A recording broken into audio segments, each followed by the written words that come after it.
Fireworks 5, we've been working with text and we've been working with shapes. Today we're going to work with images.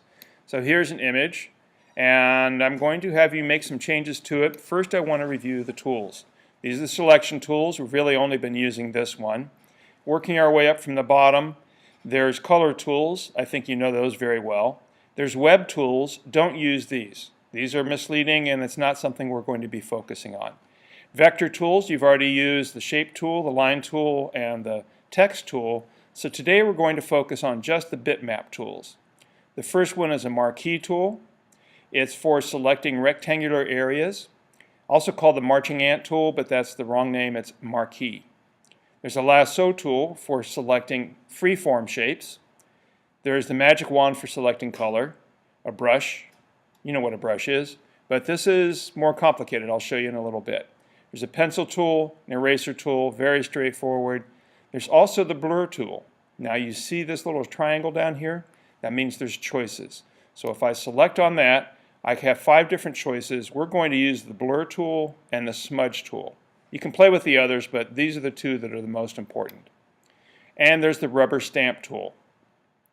There's 3 choices here. Again, the first one is the one we're going to be using, the rubber stamp tool. Now the first thing I want to do is give this a Halloween-y background, so blue is not really a good Halloween color. Let's get rid of the blue by selecting it. Oh, I want to point something out. When you come to an image, if you see a blue line around it, it will work. If you don't have a blue outline, if you have a red outline, you need to click it until you do get a blue outline. So I click on the wand tool, select the colors. I got most of them. It's not a solid blue, so it's going to pick up different colors in different spots. It got most of it. You can come back with the eraser and get a few spots that appear. And you can see there's this halo around me where it hasn't picked up all of the pixels. Remember, a pixel is a square of light, and this is not a high-resolution picture, so you can actually see the pixels. You can come by and erase them carefully. Don't take out chunks of the face or that won't look realistic.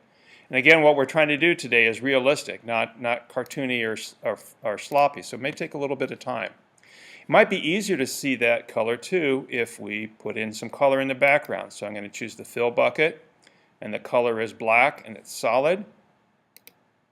Now you can really see the blue that it missed. So you could come around with a paintbrush tool, again with black. We'll make it a little bit bigger than that. And we can paint that in. Now if you take a chunk out like that by mistake, you can always undo. That's Edit, Undo, or Command Z. And you can keep going back. It will go back quite a ways, not forever. So you can take that halo out on your own time. Right now I'm just going to go ahead and fill it with black and show you another tool. Mr. Adair needs a third eye. So choose the stamp tool. Now the stamp tool will copy an image from one place into another place. So I hold down the Alt key and click to set the target. The crosshair stays there. The circle is where the target's going to go. I'm going to click on it and follow it around and copy just the part of the eye that I want to see up there. You are changing the original. You're not working on another layer, so you have to be careful here. I got a little bit of the brown up there, the shadow of the nose. I don't like that, so I'm going to undo it. Let's try this eye instead. Hold down the Alt key, click. The target stays there. I'll try copying this eye, see if that's any easier. Yeah, I'm not getting those big distracting shadows up here. So there's a third eye. Now, there's a border here that's very unrealistic. That doesn't look very good. So let's zoom in. And I can use the smudge tool on this. I'm trying to try the blur tool right now. Now it has a size, it has an intensity. Don't want to blur 100%. 50 is probably good. Size edge of 100, that's not right. I'll take the edge way down. in size of 17, a little bit big for what I'm doing here. Take the size down. Just going to click on this and blur it and soften it.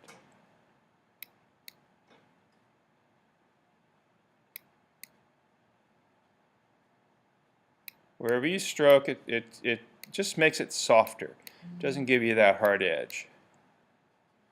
Okay, now I want to make this a broader shadow, so for this part above my eye, I'm going to use the smudge tool. That actually drags color. I'm going to spread out that shadow so it looks like there's an indent where that third eye is. If you back it out to normal, it looks kind of realistic. Now there's one more touch I want you to do in here is this is way too healthy a color for Halloween. Use the brush tool.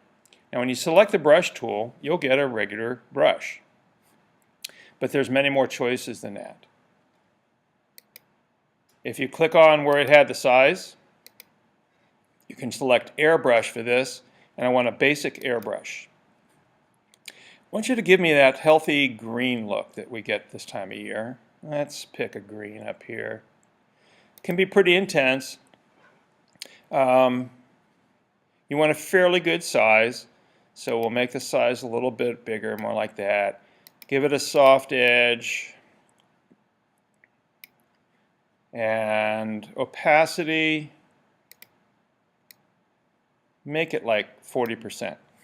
You don't want it to look like you spray painted me. You want it to be kind of natural. Let's make it less than that. Do lots of layers, very soft, and build up. Now we'll zoom in and give more color. And you can do a lot of little clicks. It doesn't have to be big strokes. So we'll pick a darker green for the shady areas.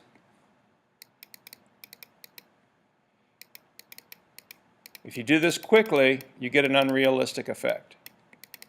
We'll do it softly, take a lot of time.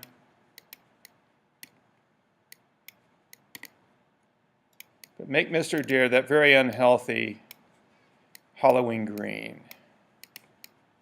Now I'm going to pick a lighter green. And a neat way to do that is with the tools. And I can just move up. And a little different shade, move a little more yellow. And that'll be the mid-tone. In fact, I'm going to make it much larger now too.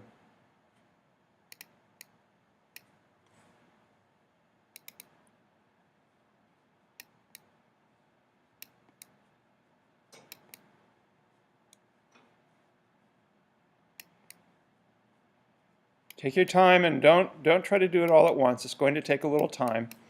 Realistic human tones are multicolored. Okay? People are not cartoons. We have many different tones, and even when you're making something goofy like this, the tones need to be varied or it's going to look cartoonish. Cartoons are done with one area of white or black or green or gray or yellow.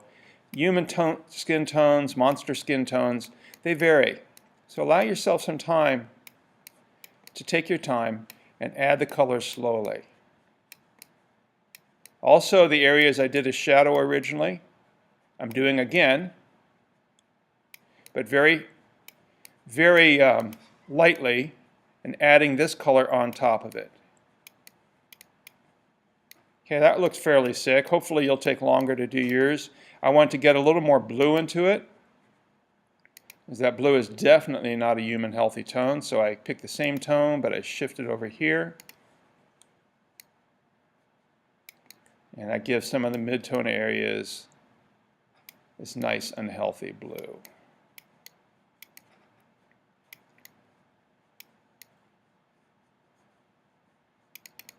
Sometimes I'm giving multiple clicks.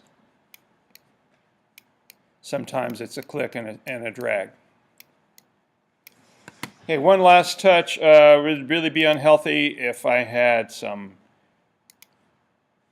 lines in my eyes, some bloodshot eyes. So I'll pick the brush tool again, But this time I'm going to leave it on a basic tool, basic hardline brush, and make some red lines in my eyes. Whoa, it's way too high.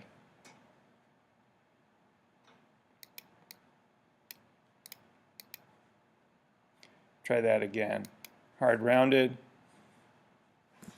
Oh, brush size, way too large, can make it tiny. 1. Some little reds in my eyes, especially underneath the eye. If you've had makeup class, this is old aging here.